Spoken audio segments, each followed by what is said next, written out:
नमस्कार। और आज के अपने इस कैल्क के लेक्चर में हम कुछ मैथमेटिकल फंक्शन के बारे में देखने वाले हैं। तो चलिए शुरुआत करते हैं। सबसे पहली चीज़ यहाँ पर हम एक वैल्यू ले लेते हैं जिस पे हमें काम करना है। तो हम 2, 3, 4, 5 पॉइंट मैं कुछ भी ले लेता हूँ वैल्यू, ठीक है, ऐसी कोई वैल्यू ले लेता हूँ। अब इस पे मैथमेटिकल फंक्शन लगाकर आपको समझाऊंगा, ध्यान से देखिएगा। 2-3 एग्जाम्पल मैं लूँगा। सबसे पहले इज इक्वल टू मैं यूज़ करने जा रहा हूँ राउंड फंक्शन को। तो इज इक्वल टू राउंड और फिर ब्रैकेट में मैंने ये सेल सिलेक्ट कर ली, या आप वैल्यू भी लिख सकते हो। सेल सिलेक्ट करो, वैल्यू सिलेक्ट करो, बात एक ही है।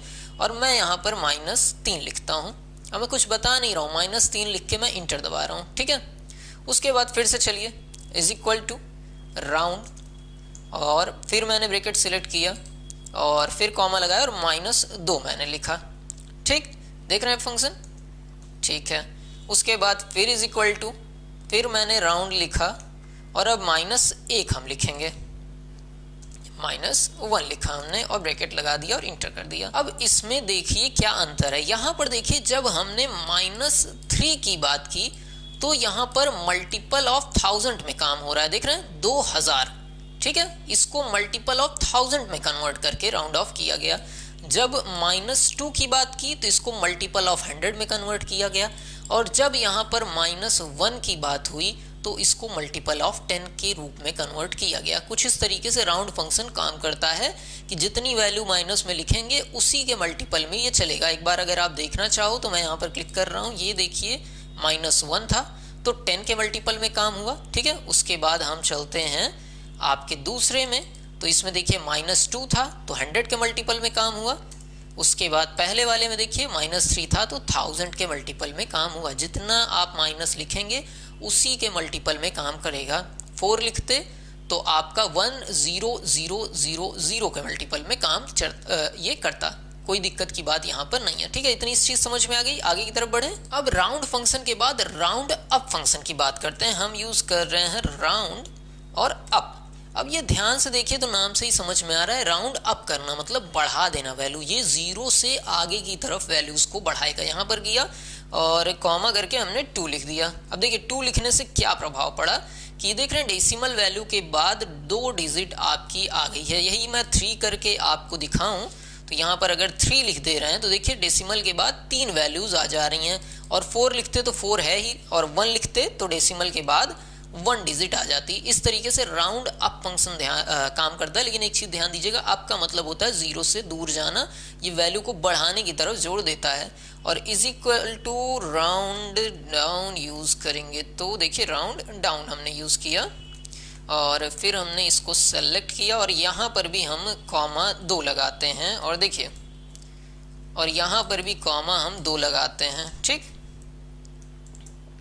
देखिए राउंड अप में वैल्यू बढ़ाने पे जोर दे रहा है और राउंड डाउन में 0 की तरफ लाने पे जोर देता है, ठीक। ये चीज अंतर है। 0 अगर ये है तो अगर आप राउंड डाउन यूज करेंगे तो ये इसकी तरफ बढ़ेगा। देखिए 54 था तो 54 ही रह गया। लेकिन ये आप जब राउंड अप यूज करेंगे तो ये 0 से दूर ले जाने की तरफ चलेगा। नाम से भी समझ में ये चीज आ रही होगी, ठीक है। अब यहाँ पर देखिए हमने एक चार्ट बना लिया है और हम यूज करने जा रहे हैं सम इफ का। हमने सम पढ़ लिया था कि सम करना हो तो सिंपल सी चीज होती है, इज इक्वल टू लगाया, सम लगाया, ब्रैकेट लगाया, वैल्यूज सिलेक्ट की और जो वैल्यूज सिलेक्ट किए रहेंगे वो जुड़ जाएगी। ये हम पढ़ चुके हैं।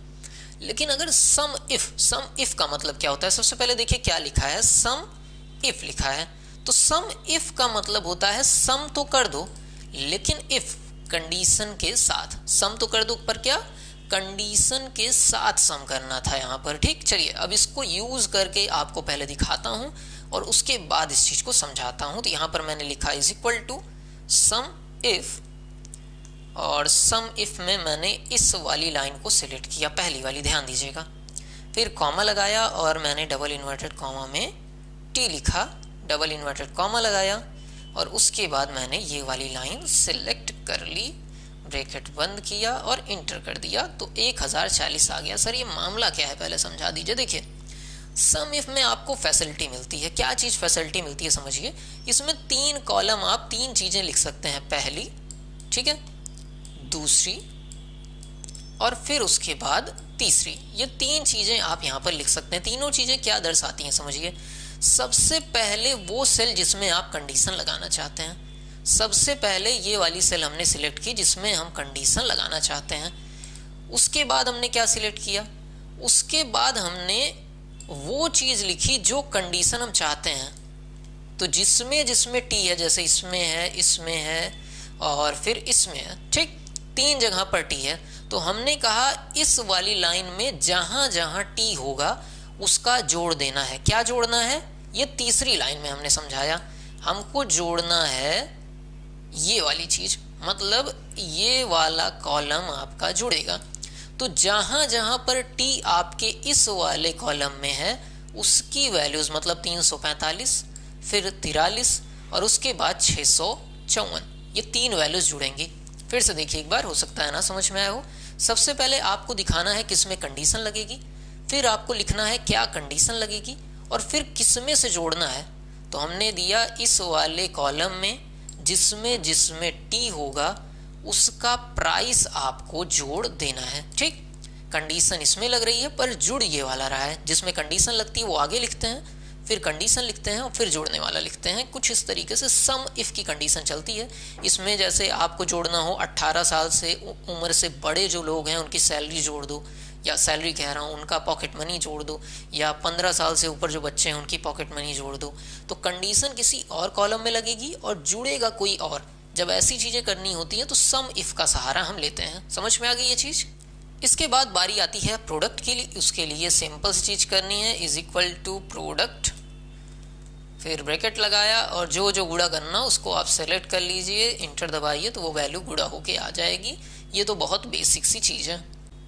और अगर आपको मॉड निकालना हो तो इज इक्वल टू मॉड लिखेंगे, ब्रैकेट लगाएंगे, जिस वैल्यू का मॉड निकालना हो उसको लिखेंगे, वैल्यू देंगे और इंटर दबाएंगे तो उसका मॉड मीन मीडियम इस तरीके से आप निकाल सकते हैं। इसके बाद आगे बढ़ें तो आपने पढ़ा था एक फंक्शन काउंट। काउंट फंक्शन जब हमने पढ़ा था तो हमने लिखा था इज इक्वल टू काउंट और फिर ब्रैकेट लगाया था और सेलेक्ट की थी वैल्यूज़ और ब्रैकेट बंद कर दिया था। तो ये चीज़ें काउंट होके आ गई थी कि यहाँ पर भाई 10 आइटम है। इस तरीके से काउंट यूज़ होता था। अब इसी में कुछ मॉडिफिकेशन है, उसको आज हम देखने वाले हैं। अब देखिए यहाँ पर हम 2 चीज़ करेंगे, इज इक्वल टू काउंट हम यूज़ करेंगे और इसमें ये सारी सेल सिलेक्ट करेंगे। देखिए ये सारी सेल हमने सिलेक्ट की, इंटर दबाया और इसी के साथ इज इक्वल टू काउंट ए हम यूज़ करेंगे और उसमें भी सारी सेल सिलेक्ट करेंगे और इंटर कर देंगे। तो देखिए यहाँ पर 10 आया था पर यहाँ पर 20 आया। क्यों ऐसा हुआ? क्योंकि हमने यहाँ पर काउंट ए लिखा। सर ए लिखने से क्या फ़र्क आता है? तो देखिए ए लिखने से बहुत बड़ा फ़र्क आता है। ए लिखने से हमने कह दिया कि काउंट करो वो सेल जो इम्पटी ना हो। क्या चीज़? वो सेल काउंट करो जो इम्पटी ना हो, चाहे इसमें गिनती हो चाहे इसमें अल्फ़ाबेट हो, दोनों चीज़ें काउंट होंगी। लेकिन जब आप काउंट फंक्शन यूज़ करते हैं तो ये सिर्फ गिनतियों को ही काउंट करता है, अल्फ़ाबेट वाला काउंट नहीं करता। तो कहीं पे ऐसा नॉन इम्पटी सेल जब आपको काउंट करना होता है तो आप काउंट की जगह पे काउंट ए को यूज़ कर लेते हैं, तो उसकी सहायता से आप इस चीज़ को काउंट कर सकते हैं। समझ में आई ये चीज़? इसके बाद इसी में देखिए एक चीज़ और हम यूज़ करते हैं। यहाँ पर देखिए हम काउंट ए यूज़ करते हैं और उसकी जगह पर हमने अब यूज़ किया काउंट इफ़। काउंट इफ़ कर लिया हमने, ठीक। अब काउंट इफ़ करने से क्या फ़र्क पड़ा? देखिए हम कर रहे हैं काउंट इफ़, ब्रैकेट लगाया, रेंज सिलेक्ट की और उसके बाद हम अपनी कंडीशन लिखेंगे टी। तो यहाँ पर जितनी जगहों पर टी आया है सिर्फ वही काउंट होगा। इंटर दबाया और देखिए 3 आ गया। देख रहे हैं कि नहीं? काउंट इफ़ मैंने कहा काउंट कर लो, लेकिन कंडीशन के साथ इस रेंज में जहाँ जहाँ टी आया होगा उसको काउंट कर लो और उसके अलावा जो वैल्यूज़ आती हैं उनको छोड़ दो। इस तरीके से आप काउंट इफ़ का यूज़ कर सकते हैं। तो ये आज का हमारा लेक्चर था। कुछ फंक्शन पढ़े, अगले लेक्चर में डेट और टाइम वाले फंक्शन पढ़ लेंगे, वो भी समझ लेंगे क्या होते हैं। मिलते हैं अगले लेक्चर में। तब तक वीडियो पसंद आई हो तो वीडियो को लाइक, चैनल को सब्सक्राइब ज़रूर कर दीजिएगा। धन्यवाद, नमस्कार।